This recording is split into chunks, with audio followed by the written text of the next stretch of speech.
Thanks everyone for joining me on another episode of the Travel Collective, where I share conversations with other travel lovers and people really from around the globe to share their insights into so many amazing experiences. And some places I'll get to go to and others I won't, but I think it's so much fun to armchair travel and maybe inspire some of you to get to go to some of these places. So, welcome, Roy.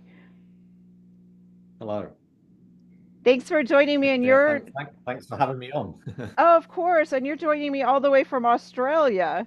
So this is the Correct. beauty Yeah. of what we can do now on the internet is have coffee with someone from around the globe. So I have never been to Australia, so I am super curious. Were you born in Australia or you chose Australia? No, I was actually born in England. Yeah, I was actually born in the East Midlands of England, a big county called Lincolnshire, which few people have ever heard of. Even in England, not many people have heard of it, even though it's the second biggest county. Um, it's near Nottingham, so a lot of people have heard of Nottingham because of Robin Hood. So that's what I tend to say when they go, "Where?" Yeah. Yeah. So what initially drew you to Australia? I mean, that's a long ways from England, of course. Yeah. Well, I literally traveled the other side of the world. Like literally, like if I'd have gone any further for where I originally moved into Australia, I would have been coming back again. So I originally moved to Melbourne, Ah, okay. which is the southern tip of Australia in Victoria. And I was, yeah, well, my son was 3 at the time. England was actually getting quite dangerous. So, I mean, I'm ex-door security, ex-martial arts champion, and even I was like, I don't want my son to grow up in this environment because I lived like Lincolnshire's not very populated. It's full of a lot of market towns, so Okay. you don't really get a lot of high crime there. But it was starting to creep into the bigger towns. So I'm like, I want to give my son a chance. And at the time, I was married, and it was my ex-wife's dream to move to Australia, and I'm one for adventure and travel. So I'm like, why not? So yeah, I took the leap of faith, and I've been here 16 years now. Oh my goodness. Wow. So Mm. tell us about, I mean, Australia's no, I've like I said, I have never been to Australia yet. I know it's high on a lot of people's travel lists, and it's known for a lot of diverse landscapes and the animals. So tell us a bit about Australia. Yeah, look, people think it's a barren red desert, but Yeah. that's only really the central and northern territories. If you cut Australia in half and go north, that's when you start, and the internal side, that's where you start to get that real famous iron-rich red dirt. But where I currently live, and even in Victoria, you don't really get that. I mean, I'm in Queensland now, which is, you know, it's a bit more north. And one thing people really never quite grasp if you've never been to Australia is the actual size of it. Yeah. So if you imposed a map of Australia onto a different part of the world, it would cover England, Europe, half of Russia, the top half of Africa. That's Wow. how big it is. Like there's a postcode in the middle of Australia that's because it's so vast out there. I only saw this yesterday. This interesting fact that there's one postcode that's bigger than the whole of Europe that covers a Wow. size bigger than Yeah. Europe. It's just one postcode, which is That's just insane.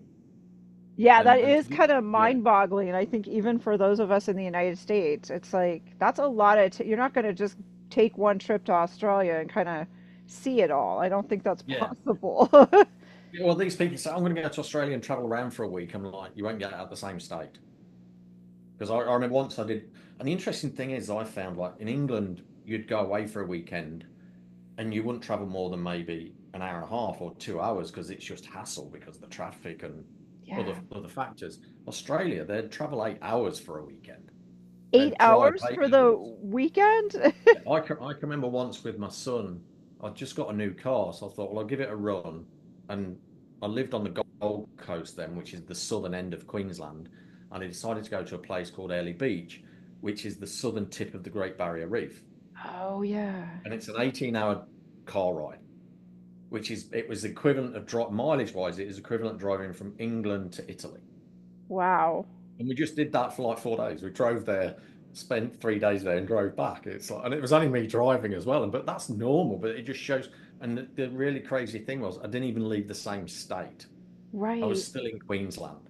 That's how big Wow. Queensland is, and it's just enormous. And the landscape doesn't change because it's Queensland is quite tropical rainforest area, so it's actually really green, and you get a lot of cane fields along the way as well. So it's actually really a lot more greener than you would expect, and there's a lot of forest. So I live on the Sunshine Coast now, which is still the southern end of Queensland. So in I'm literally probably a 5 minute walk from the beach, Oh, wow. which is beautiful golden beach, and then if I wanted to, I can take a 20-minute car ride and go and have a walk in the forest, tropical rainforest, Oh, wow. or I can take another half an hour car ride and hit a winery. Whereas Yeah. like Melbourne, which is the southern end of Australia, you could almost go skiing in the morning, wineries at lunch, and beach in the afternoon. Yeah. Oh, my It's goodness. just so the ability to travel to a different kind of thing is just incredible. And once you're And you there, brought up skiing. I wasn't even aware that there was that there was yeah, yeah, skiing in LA. Melbourne, Mount, oh, I can't remember the name of it, but there's one particular place that if people want to go skiing in Australia, will go to that area. Yeah. Oh my goodness. Yeah, so yeah, it's just it's such a misunderstood environment, and it's take Perth, which is in Western Australia. That's the most isolated city on the planet because it's so far away from everything. So if I wanted to fly to Perth, again, this shows you the size of Australia. If I wanted to fly from Perth, where I am, my nearest airport being Brisbane, it takes 5.5 hours. Really? 5.5 hour flight from one side of Australia to the other. Wow. And that's by flight. I mean, that's a fairly, that's a good distance. And when you sort of come from Europe, so when I emigrated and flew from England to Melbourne, you tend to have the halfway mark, Dubai or Hong Kong or Singapore. And I think we did Singapore, and then the flight from Singapore to Melbourne is something like 11 hours. 8 hours of that flight is over Australia. Oh, wow. Yeah. See, even for me, it's just the size, the vastness, all the different types of environments that you can put yourself in. I mean, it's amazing. So, what are some ways Yeah. that people can that you suggest for people that are wanting to plan to go to Australia? I mean, how to kind of break it down by region, by season? Yeah, yeah. Look, like the southern part of Australia has the season still, especially Victoria and Melbourne.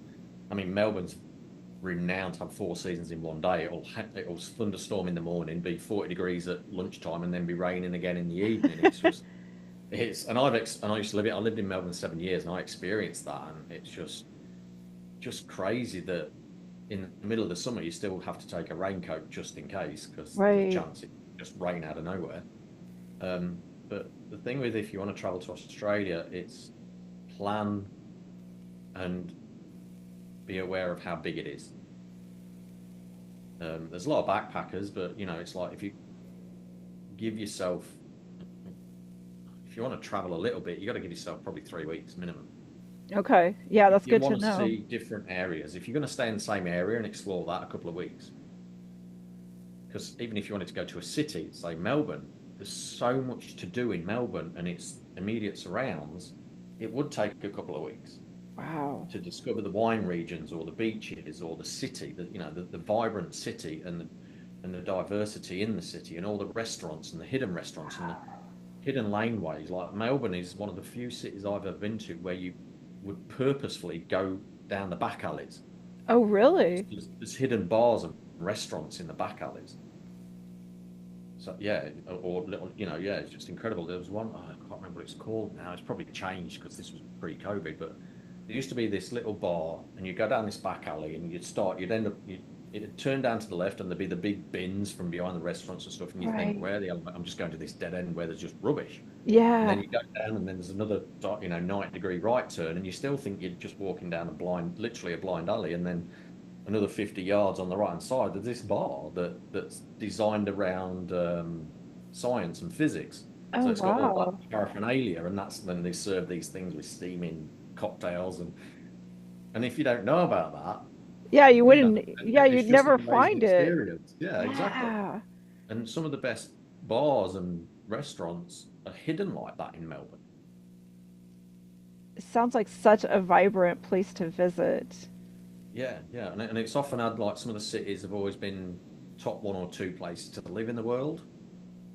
Melbourne, not so much now because it got slaughtered through COVID, through some horrific things. However, like they're talking that Brisbane's now become the new Melbourne with the Interesting. diversity and the really fancy cafes and restaurants and yeah, and again, you go to Brisbane, it's a much smaller city, but there's so much to do. You've always got a really nice art centre that has opera and cultural shows and comedy and music and everything like that. There's so many big bands that love going to Australia and big comedians, and so there's always so much to do, and that sort of mainstream entertainment. Whereas if you Right. want to go hiking and do that kind of thing, there's so many walking trails Oh, wow. that you can go like where I live. There's a place called Kundalina Falls, and it's a good probably hour trek. Oh, From where I wow. live, it's probably a 25-minute drive to get there. Then there's a nice little, I mean, you don't need any hiking gear. You can do it in trainers and general clothing, as long as you take water, of Right, course, right. and maybe a protein bar just to get you around. It's an hour walk, and there's some Wow. ups and downs, and it does get your aerobics going really well. But the views of like the rainforest and these gigantic waterfalls, and there's probably rock pools there you can swim in, That sounds amazing. and it's amazing. And the people also don't understand. Yes, Australia is full of a lot of deadly things. You Yes. know, because that's another thing Australia's around for is the animals and the creatures. Um, Crocodiles are only far north Australia. You don't get any crocodiles where I live, and I'm probably the middle part of Australia. It's not until you start getting far north Queensland and Cairns and Darwin, and that's where the alligators and crocodiles, well, sorry, crocodiles live. So you don't get them in probably 80% of Australia. You don't find them, and then but snakes, yeah, but you rarely see them. Like I've been in Australia 16 years, and I've seen probably about five snakes. Really? That's it. Yeah, That's not too yeah, bad. because they avoid you. But if you see one, avoid that because out of the top 10 most venomous snakes in the world, eight of them live in Australia. Right. And so there's a good chance if you do encounter a snake in Australia, it's highly venomous. Right. You know, the odds of it being highly venomous are much higher than it not. So you just and I think it's only the tiger snake that's aggressive. The rest, like if you leave it alone, it'll just mosey along its way. And then you've And got the kangaroos, which can be kind of dangerous too, right? Are they, because they're not wild so as well, right? again, like as long as you leave them alone. So to get this, like, the Gold Coast, which is a really popular city for tourism, um, smack bang in the middle of the Gold Coast, there's a little suburb called Coombabah, and there's a wetlands there. And again, like you can walk around it, you can spend a good hour there, and there's little areas where you can have a picnic and stuff like that. It's all free to get in, Oh, and wow. there's little wetland boardwalks where actually, depending on the season and the year, the boardwalk through the mangroves and the wetlands, part of that is covered in what's the blue tiger butterflies all hatching. Oh, So wow. you can stand there and get covered in butterflies Yeah. just everywhere around you, and they're this really iridescent blue winged butterfly. They're just stunning, and they're all hatching at the time, and it's just covered in there. And you can just walk through that, and then when you come out to the open grasslands, there's always a family of kangaroos there. Oh, wow. And like you're literally like this far away sometimes, as long as you just walk past them and don't try and pat them, and leave them alone, they won't mind you, and you don't mind them, they don't mind you, and you get koalas in that area as well. And so, if you want to do like wildlife side of Australia, so even again on the Gold Coast, the botanical gardens, they have resident long-necked turtles there. Oh, wow. So you can just walk around, and that's a quick short walk. There's a cafe, you can get a coffee, and Yeah, because it's botanical gardens, there's little signs about what trees and foliage it is, and then you stand next to the water at a certain place, and there you see them, that's long-necked incredible. turtles. Yeah. And what do people know need to know about going to the Great Barrier Reef? Is that kind of a protected area? Do you need to be part of a group? Is there entrance fees? Like in America, we have like national parks where you do have to pay a fee, and sometimes there's timed entry and all of that. So, Yeah, like, I think as long as you got your own boat, you can go for free. But if you don't, if you're there traveling, you tend to have to pay chartered visits, and then you can right. snorkel and you can go snorkeling. Um, yeah, so it's open to visitors, but there's if you don't have your own way of getting there, then there's official charters and tourism trips and everything that you can do to visit them. And I highly recommend it because you see all this. You know, again, there's a place called the Whitsundays, which is an area near Airlie Beach, and that is you get to this little island, and the one I particularly did, you dock one side of the island, there's a walk over the island, and it's only about 35 minutes, Oh, and this was wow. around August time, so it's sort of coming into summertime in Australia because we're opposite to the rest of the world. Yeah. And when you get to the top of the island, you start looking out across what's known as the Whitsundays area and the Great Barrier Reef, and it's this clear aqua blue water Wow. with golden beaches, and then the other islands are just green and covered in trees.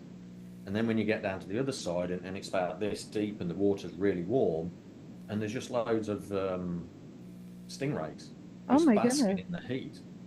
And Wow. like, and they again ignore them, they ignore you. They just go off and do their own thing. And again, look, for me, like when it comes to the wildlife, you leave it alone and see it as just something to take, to take beauty in it and view it, and you'll be absolutely fine, even with snakes and spiders and all those kind of things. You leave it alone, it'll leave you alone. Right. Yeah, and that's a Yeah, big thing here too in the States. We always tell people too, it's like, don't go up and try to pet the moose or the bears. Leave them yeah, alone. You don't want to be on a YouTube video later. It's not yeah. safe. 'Cause I actually put up a video the other day, interestingly enough, on my YouTube channel, and I was just walking back from town where I live, and there's this great big white wall that's the retaining wall of a block of flats, and it's just covered in orb weaver spiders. Oh, As wow. far, whole length of the wall, and it's about a minute video, and I'm walking the whole length of the wall, and it's just spider, just That covered is in spiders. crazy. Yeah. Is Yeah. it like migration time for these spiders, or that's just kind No, of. they're quite static, those orb weavers, but they do get quite big. Like the bigger ones, but they'll just sit in the middle of their web. So that, yeah, again, they don't. You don't. Yeah, the, the more dangerous ones you find them around Sydney. That's why they're called the Sydney funnel web.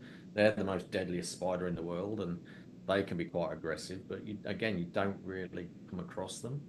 But if you Right. do, leave them alone because yeah, and it's a myth because we got antivenom now. No one since the 80s has died from a spider bite, from the funnel web, and Right. then you've got the redbacks, which is like your black widows. No one's died from one of those since the 60s, and they really only dangerous to young children.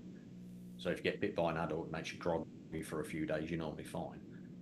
But the funnel webs, yeah, you need to get antivenom for those. Wow. Yeah. Yeah. So you just pay Australian uh, creatures respect Sounds because true. even koalas can be quite aggressive, and I think they carry rabies, so you avoid them too. But you don't often see them on the ground. Right. Yeah. Again, like if you want to interact with these creatures, go to a zoo. Yeah. Makes sense. Right. That's where you're Melbourne has supposed to. yeah, Melbourne has some amazing zoos, and it has like a range. It has the open range zoo, so you can go see all the giraffes and that, and then you got the main zoo where you can hold a koala, and then they've got another zoo that's for the local species. So yeah, it's just depends. If you're there with your family, you want to do the zoos. It's just amazing. You got so much to do, but just remember the size of it. That it's not just a 5 minute trip down the road. It's to go out for a day, as long as it's an hour away. It's a whole day. Wow, yeah. So tell me a bit about food for Australia. It's not like you hear much about if there's types of foods that are kind of unique to Australia or, you know, Yeah, well, the Aussie diet is quite, it is quite cliche, and you're prawn on the barbie and that kind of thing. Because another thing you'll notice in Australia is they do encourage people to eat outdoors. oh, So okay. you walk down. If I walk down to the local beach, it isn't just car parks and then a beach. There's a grassy area pretty much behind the whole of the beach, and every 50 yards is a public barbecue. Oh, interesting. And an area covered by tarpaulin, so you can be protected by the sun. And then there's a grass area behind it where you can then go and eat, or there's a table next to it where you can go and eat. So Wow. you can take a picnic, take your barbecue, you know, and yeah, have at it, and that's a lot. That's what a lot of people do because it's sunny nearly all year round. Up where we are, you get the tropical weather, so it will be sunny throughout the day, and then from 3, 4 o'clock onward, you often get a lightning storm. Right. Yeah. The next day it's sunny again. But and in regards to that, you get in the cities, you do get a lot of high quality restaurants, and yeah, and because where Australia is located, you get a lot of Thai people and Vietnamese people and Chinese people actually running those restaurants. So you are getting authentic Thai food and authentic Vietnamese food and that kind of thing, authentic Chinese food. Although Chinese food I found is quite generic wherever you are in England and Australia, Yeah. Chinese food is quite the same really. Yeah. Um, but yeah, you don't have to go to Michelin star restaurants to find really good food. And that's interesting that you mentioned that there's a good influence of the Thai and the Asian type foods there because, Yeah, not been to Australia, I wouldn't know. And, you don't think of yeah, Australia kind of having its own food culture as such since it was mainly settled by the British pretty much. yeah. You still get your meat and two veg and stuff and that kind of diet. Whereas like Melbourne, especially because it's got so many. Melbourne was the most diverse city in the world, so you get like all the Europeans in one suburb, and so you get amazing. You got, well, I think it's one of the biggest Greek communities outside of Greece. It's one of the biggest Italian communities outside of Italy. It's one of the biggest Croatian communities outside of Croatia. So you get areas of Melbourne that's very Italian influenced and has amazing Italian restaurants. The same with the Greek. You have amazing Greek restaurants and Croatian and there's even African influence now. So you're starting to get amazing African and even Caribbean. And if you really like food and you want to travel, go to Melbourne Go to because Melbourne, yeah. you'll get again. You don't need to find a 5-star restaurant to get really amazing food. Do your research and find where the areas are that um like I think Richmond is. I can't remember now. Can't remember what Richmond's for. Richmond's a bit multicultural actually, but it's oh, I can't remember the name of the suburb now, but the inner northern suburb, Carlton. Carlton's very Italian. Oh, If you want to go to interesting. Italian, go to Carlton. And then you've also got there, just right on the tip of the city, you've got the Royal Exhibition Building that you can go and visit. And then you can take a short walk a couple of blocks north, and you start hitting restaurant after restaurant after restaurant after restaurant.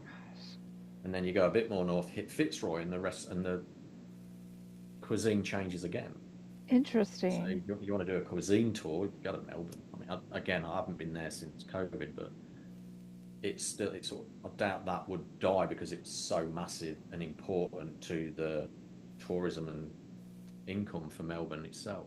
Right. And every other Melbourne city is quite like that. Sorry, every other Australian city has its own version of that. And it just doesn't take much of a bit of research to find out where those areas are, whether you use Google Maps, Yeah, I love Google Maps. It's so TripAdvisor, that kind helpful. of thing. Yes, exactly. So, what are some of your areas in Australia that you kind of consider as your favorite that aren't so popular? Some hidden gems. Well, interestingly enough, because there's so much beach line, you can easily find a quiet beach. Oh, nice. Like the Gold Coast is very tourism and surfers paradise. Is probably one of the most famous areas of Australia. Go there and it's packed, but you only have to go literally 5 minutes to the right or the left, and the Oh, beach is empty. interesting. Oh, really? Wow. Yeah, that you'll get a handful of people. So you'll have a whole 50, 60, 70, 80 odd area to yourself on the Nice. beach. Yeah. And you get amazing view of the Gold Coast city skyline. And yeah, and it's 5 minute walk along the beach, 10 minute walk. Me personally, I've always loved the forests. So I wasn't expecting that in Australia. I was expecting Yeah, to learn how, get used to the humidity and the heat. right. But southern Australia, like, well, not because there's a state called Southern Australia, but Victoria, there's 4 seasons. It's kind of like England, Yeah, but that's so but but just interesting. but the summers are a hell of a lot hotter. But you do get the seasons, so you do get a lot. The forest area of Victoria, the Dandenongs, is just stunning. Oh, You've got like a through forest drive. oh, wow. If you want to do fly drive, you can drive through the Dandenongs, which is stunning. You've also got the Great Ocean Road, which is like driving down California. It's very similar because I've done both. Yeah. Driven from San Francisco to LA, and the road, the Yeah, the beachside road is coastal, very right. similar. It's very similar to the Great Ocean Road Oh, in interesting. Melbourne and Victoria. So you've got that kind of dynamics as well. Um, and so I just love that, and then I also love like what's known as the hinterland. So that's all like the rainforest areas that has so many different walks or places you can visit where you get to see really diverse wildlife, like parrots and different kinds of birds. And there's always botanical gardens there that you can visit, and all this is free. Wow. Oh, that's wonderful.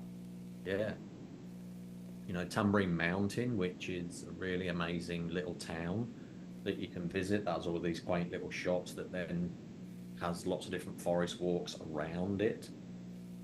Interesting enough, this just tells you the harshness of Australia. That actually had a tornado go through it at Christmas. Oh, it did. Oh my It's goodness. Christmas. Yeah, yeah, like literally Christmas Day, it just tore through the whole of the Gold Coast. It was, yeah, just out of note.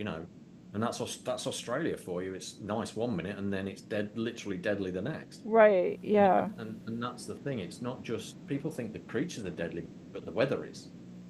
So I've experienced like the tornado.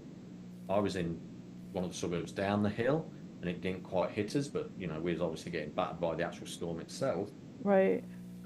flash flooding and all that kind of thing, but I've also experienced locust storms.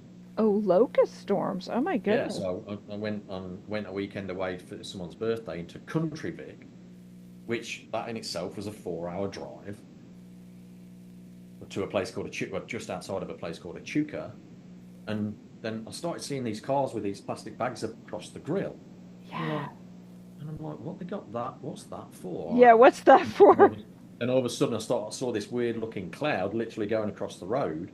Oh my And for goodness. 3 days solid, once I hit that locust storm, that's all you could see. As soon as you woke up, you just saw the locust storm moving. When you went to sleep, it was still going. When you woke up, and I was only there for 3 days, and it was still going. Oh my goodness. Wow. So locust storms, you don't expect to get locust storms in. No, yeah. So, and I'd only been there, I'd only been living in Australia about a year, less than a year, when we had the big bushfires, what's Oh, known as that's Black right. Saturday. So and you don't understand, like, it was just insane. Like I lived 10 kilometers away from the nearest big fire, Oh my and goodness. Wow. it was and 10 kilometers away because of the wind and everything. It was starting fires on the edge of our estate, Right. Oh my ten goodness. kilometers away. Yeah, that's And not far. here's the crazy thing: because of the speed it was traveling, if the wind had changed direction, we actually had our car packed, ready to go in case the wind changed direction, because it would have been hitting us in 15 minutes. Wow. Because it was that this great big 100-foot wall of fire was traveling at 60 miles an hour. Wow. That's just incomprehensible, Yeah. that you get such extreme weather on that continent. I mean, crazy. Yeah, Because you get yeah, the yeah. Because it's often earthquakes, you get, yeah, I mean, we don't get earthquakes oh, you because we're in don't? the middle. That's one of the few things we don't get because we're in the middle of a tectonic plate. I mean, like any place we get tremors, but we don't get earthquakes because we're, Australia, the continent of Australia is smack bang in the middle of a gigantic tectonic plate. So that's one thing we don't get. Oh, good. But yeah, and there's no active volcanoes anymore. They all blew up millions of years ago,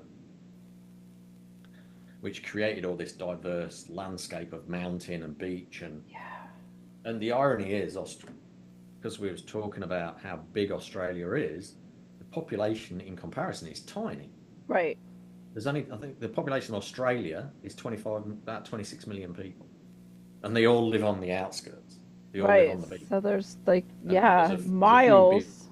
yeah, there's a few big towns in the middle. Like there's a place called Alice Springs, which is really famous because that's right near Ayers Rock, well, Uluru, which is more commonly known as Ayers Rock when you're outside of Australia.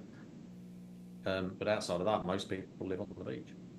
Wow, Yeah. So wonderful. speaking of beaches, if you do travel to the northernmost Australia, don't go swimming. Don't go swimming. No, because that's where the crocodiles are. Oh, okay. And not just crocodiles, but also jellyfish that are deadly. Yeah, you can't go swimming. You can't even go swimming in the creeks, and you've got to be careful of your own backyard pool Oh, really? because they'll sometimes end up there. And they're Yeah. not small little things. They're like, 6 meter big saltwater crocs that are deadly. Wow. So, like when see, interesting. I think there's a video I saw it where this again, and this is just how Australia can suddenly turn when the Brisbane had its floods back in 2006, I think that was. Oh no, there was one after that. I was still in Melbourne. So there's a bigger flood after that, flooded the whole of Brisbane. Because the water was coming down the mountains, it was bringing all the snakes with it. Oh, yeah. So Oh, there's people trying to get out of their house because it was flooding, and all of a sudden there's a snake inside their house with them. And then there was some floods in the northern side of it, in the northern territories of Australia, where someone had got caught in a flash flood and they stood on top of their car. And I've seen this video. They were all of a sudden, within 5 minutes, they got surrounded by crocodiles. oh, jeez. So not only was that water raising, and they were Right. stood on the roof of their car, The crocodile. Yeah. they could not swim to the bank No. or try and get out of it because they, Oh, you'd been eaten alive. No. yeah, and you'd be amazed at how shallow water that they can hide in. Yeah. Again, there was another video. This is only 3 days ago. I saw this, and there was a guy walking. It looked to me like a forest track that's quite watery, and they've got these really long bent down reeds, a bit like Florida, Yeah.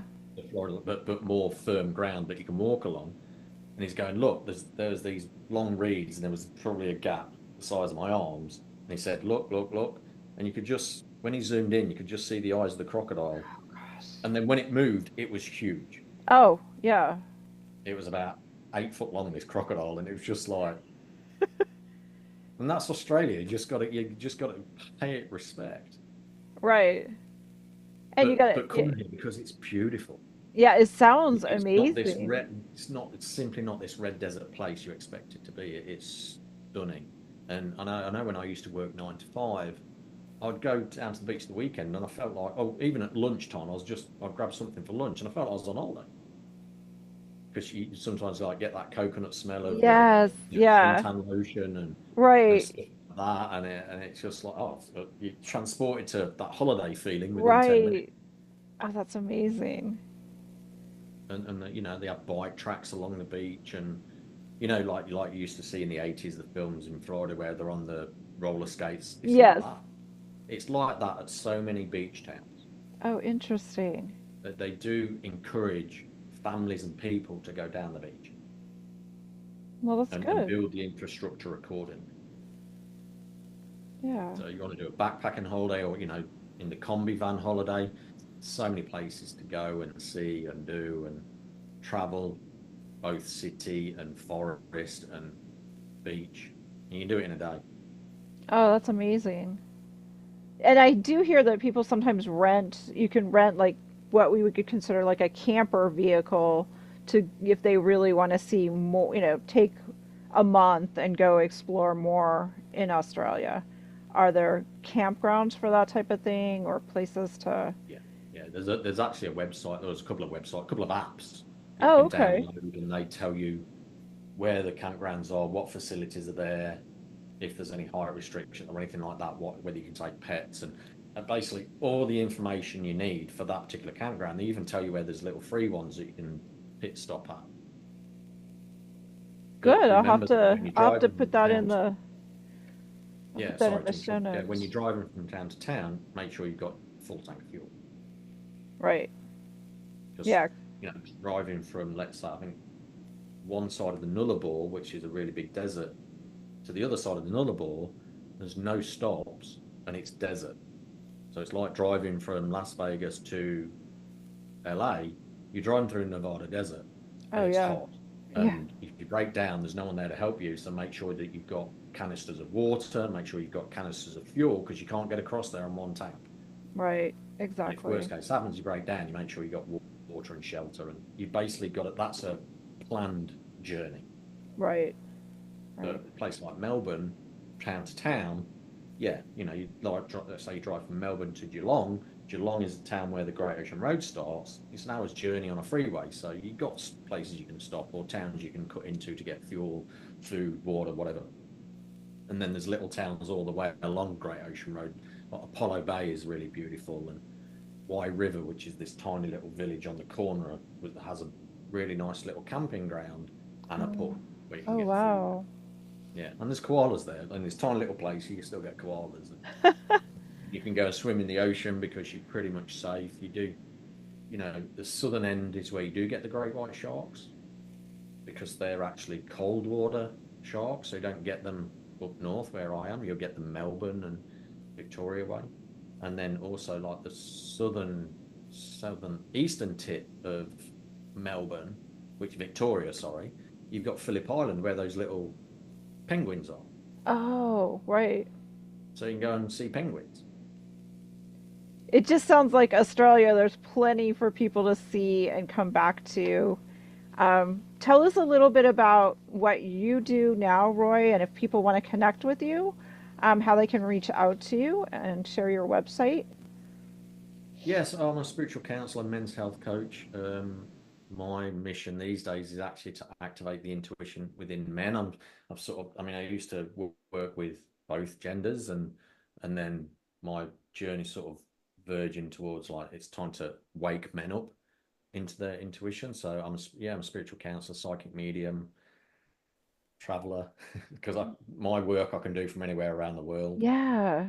and that's kind of what I do. And I can be reached at www.iammerlin.org, and that's where you find who I am, and I do public speaking as well. So I've got my one sheet on that website as well. So with my bio and the services I do, mentoring and one-on-one sessions essentially, and that's what I do. So yeah, Wonderful. Well, thank you, Roy, so much for sharing about Australia. my And pleasure. we'll hope people check out your Merlin website and seek you out if they have more questions about exploring Australia. I mean, it just sounds like an amazing place that I don't even think for Americans we get a lot of. There's not like a big push for people. You hear about Paris, you hear about some of these other places, but Australia's still kind of off the beaten path for people, I think. Yeah, yeah. Well, like you said about Paris, Paris is a city where people go, "Oh, let's go to Australia," because they think it's one thing, Yeah, right. and that's kind of like going, "Well, let's go to Europe." And it's Yeah. well, where do you want to go in Europe, or let's go to Russia? Where do you want to go? Let's go to America. People tend to specify. It's like, well, let's go to Las Vegas, or let's go to LA, or let's. People don't tend to say, well, let's go to Melbourne or Brisbane or Perth or Adelaide or the big city, Sydney. Sydney, a lot of people will say, well, let's go to Sydney, which obviously has its very famous, iconic tourist Right. attractions in the harbour itself, which has the bridge and the opera house. But outside of that, there's not a lot there in Sydney, strangely enough. Yeah, that's interesting. Well, thank Mm. you so much, Roy. You're welcome. My pleasure.